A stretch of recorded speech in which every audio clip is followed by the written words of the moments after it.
Simpang Randu, Rumbia dan sekitarnya yang kondisinya tampak terlihat mengalami kerusakan parah, berlobang dan terlihat genangan air yang sangat membahayakan bagi pengendara.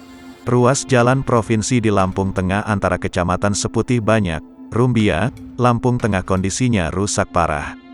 Kondisi itu menurut keterangan sejumlah warga dan pengendara yang melintas, sudah berlangsung bertahun-tahun dan belum mendapatkan perbaikan. Usman, salah seorang pengendara truk bermuatan mengatakan, kondisi jalan rusak dan berlubang sangat membahayakan, terlebih waktu malam hari. Edi, pengemudi lainnya, juga mengatakan, pengemudi harus berhati-hati dan bergantian dengan pengendara lainnya jika berpapasan di ruas jalan yang berlubang. Kerusakan terpantau sepanjang 10 km dari Simpang Randu, Seputih Banyak hingga Rumbia dengan lubang yang dalam dan lebar.